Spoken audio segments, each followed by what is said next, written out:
আজকে মূলত দুটি বিষয় নিয়ে খুব সংক্ষেপে কয়েকটি কথা বলবো। প্রথম বিষয়টি, বেশ কিছু লোকজনদের বলতে শুনছি 24-এর আন্দোলন করে ভুল করেছি, জুলাই আগস্টের গণ অভ্যুত্থানে অংশ নিয়ে ভুল করেছি। এই ভুল করেছি এটা আসলে কারা বলছেন সেটা একটা দেখার চেষ্টা করব। আর আরেকটি বিষয় নিয়ে কথা বলবো, 24-এর জুলাই গণ অভ্যুত্থানে বিপ্লবে যারা শহীদ হয়েছেন, যারা পঙ্গু হয়েছেন, যারা আহত হয়েছেন, তাদের কিছু সুযোগ সুবিধার ঘোষণা দিয়েছে সরকার।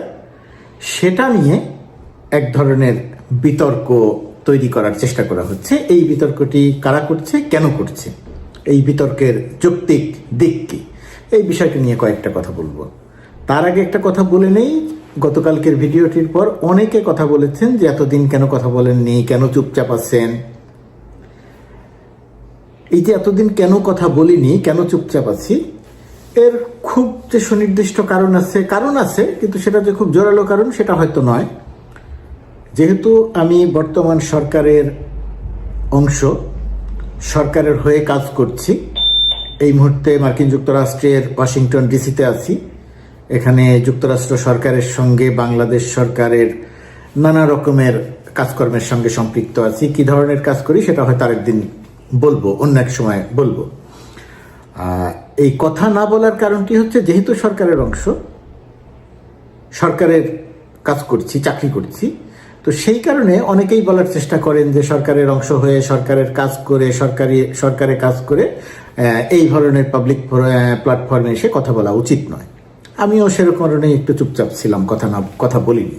কিন্তু এখন মনে হচ্ছে যে কিছু কিছু কথা বলা দরকার। এটা আমাদের সরকারের একটা দুর্বলতা, সব সরকারের, এই সরকারের একটা দুর্বলতা, যে কতটুকু কথা বলা দরকার আর কতটুকু কথা বলা দরকার নেই, সীমারেখাটা আমরা নির্ধারণ করতে পারি না।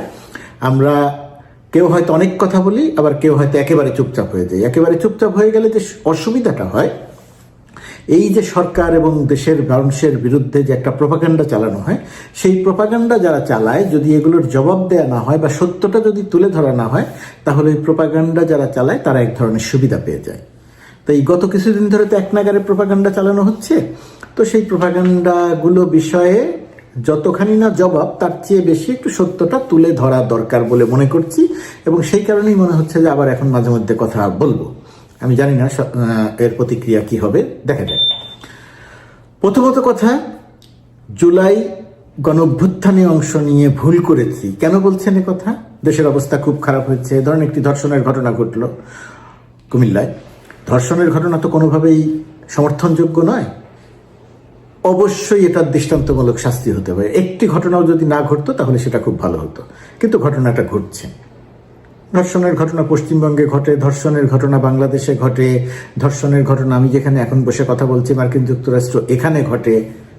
এর অর্থ এই নয় যে অন্য জায়গায় ঘটে দেখে বাংলাদেশেও ঘটবে, এটাকে আমি জাস্টিফাই করছি।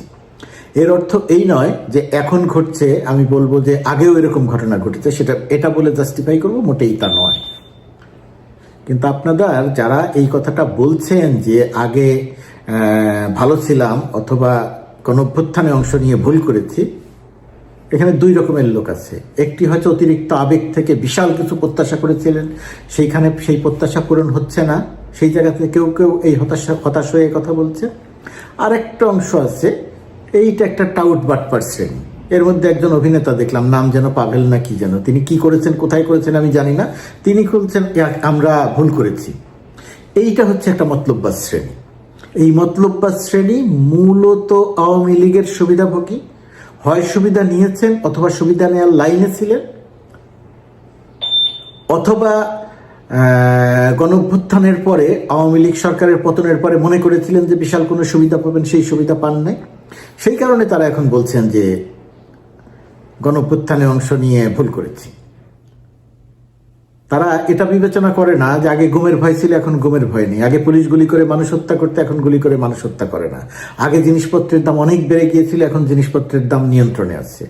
আর্থিক খাতে শৃঙ্খলা এসেছে, রিজার্ভে স্থিতিশীলতা এসেছে, বৈদেশিক মুদ্রার কি বলবো যে রেটে একটা স্থিতিশীলতা এসেছে। সংকট আছে, আইন শৃঙ্খলা পরিস্থিতি যতটা প্রত্যাশা করা হয়েছিল ততটা ভালো হয়নি।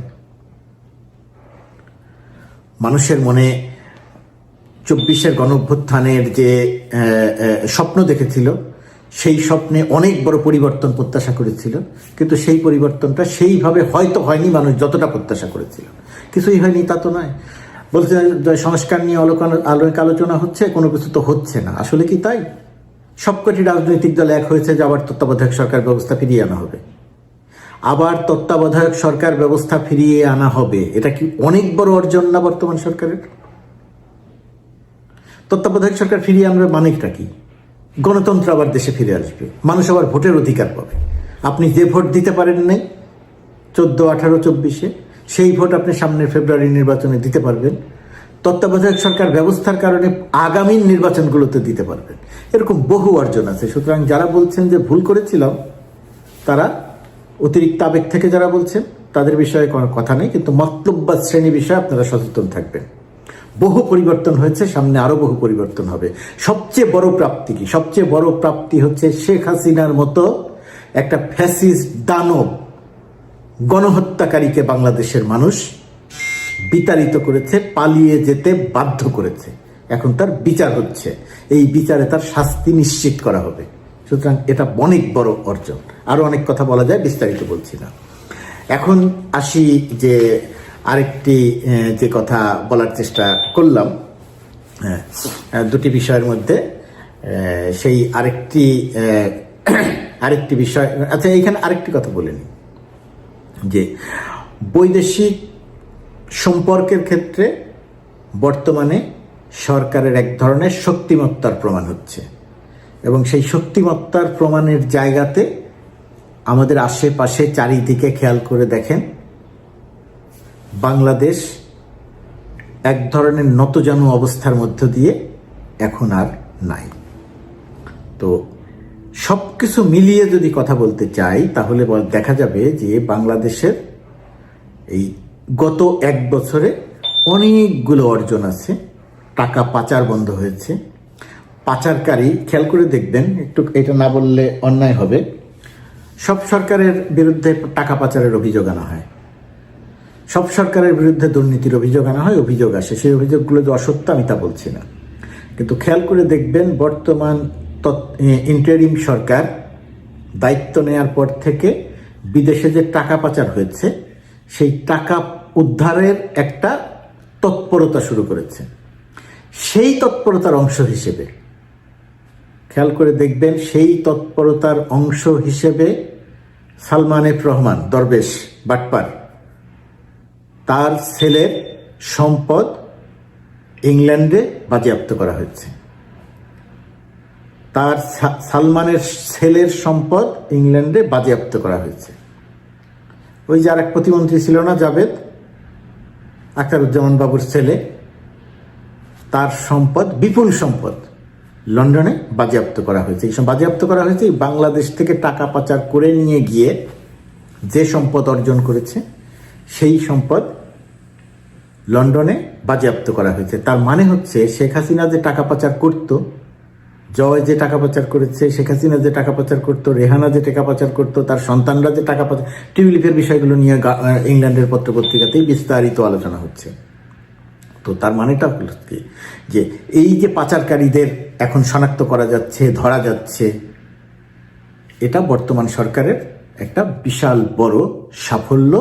যে শেখ হাসিনা যে টাকা পাচারের নেতৃত্ব দিয়েছে, ভোট চুরির নেতৃত্ব দিয়েছে, সেটা এখন প্রমাণ হচ্ছে। ওই শেখ হাসিনার নুরুল হুদা, যার কথা আমি আগে অনেকবার বলেছি, এখন আদালতে 164 ধারায় জবানবন্দি দিয়ে বলছে যে রাতে ভোট হয়েছিল, আমার কিছু করার ছিল না। সুতরাং এগুলো অর্জন। আরেকটা কথা বলবো, সেটা যে জুলাই শহীদদের সুযোগ সুবিধা দেয়া।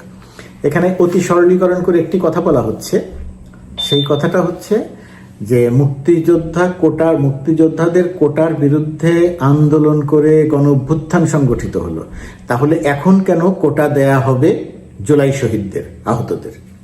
এই বক্তব্যটি অত্যন্ত সরলীকরণ। আমি একটু মনে করিয়ে দিই, মুক্তিযোদ্ধাদের কোটা, এটা নিয়ে কিন্তু তখন বিতর্ক হয়নি। যখন মুক্তিযোদ্ধাদের কোটা দেয়া শুরু হয়, তখন এদেশের প্রায় সব মানুষ এটার পক্ষে সমর্থন দিয়েছিল।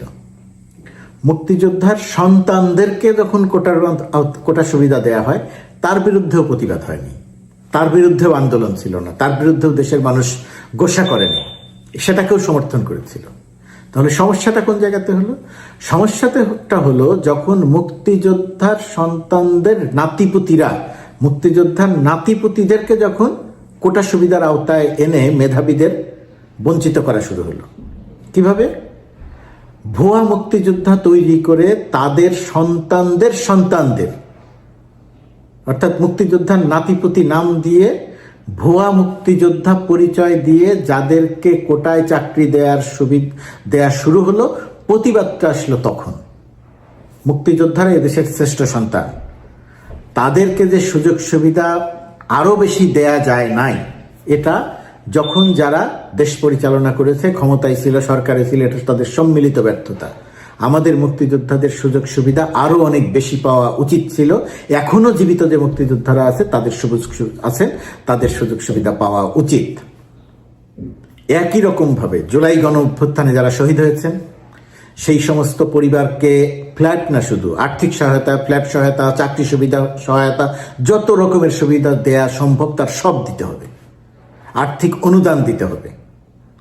এটা কোটা নয়, এটা তাদের আত্মত্যাগের বিনিময়ে তারা যে অর্জন করেছে, রক্ত দিয়ে যে অর্জন করেছে, বাঙালি জাতিকে যে স্বাধীনতা উপহার দিয়েছে, বাঙালি জাতিকে যে হাসিনা মুক্ত করেছে, তার পুরস্কার স্বরূপ, পুরস্কার শব্দটা হয়তো সঠিক নয়, তার অবদানের স্বীকৃতি স্বরূপ অবশ্যই জুলাইয়ের শহীদ পরিবারকে, যারা পঙ্গু হয়েছেন তাদের, যারা আহত হয়েছেন, পঙ্গু হয়েছেন তাদের পরিবারকে, তাদেরকে যাদের চাকরি দেওয়া সম্ভব তাদের চাকরি দিতে হবে, যাদের আর্থিক অনুদান দেওয়া সম্ভব তাদের আর্থিক অনুদান দিতে হবে, যাদের ফ্ল্যাট দেওয়া সম্ভব, বাড়ি দেওয়া সম্ভব তাদের বাড়ি দিতে হবে।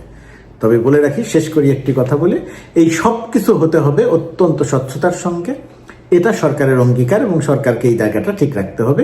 কোথাও কোনো যেন অন্যায়, অনিয়ম, দুর্নীতি, যার যা পাওয়ার কথা নয়, ভুয়া পরিচয় দিয়ে কেউ যেন কোনো কিছু না করে, এই জায়গাটিতে শুধু সতর্ক থাকতে হবে। তাছাড়া এই অহেতুক সরলীকরণ, বিরক্তিকর এবং প্রোপাগান্ডামূলক তত্ত্ব সামনে আনার এটার কোনো মানে হয় না।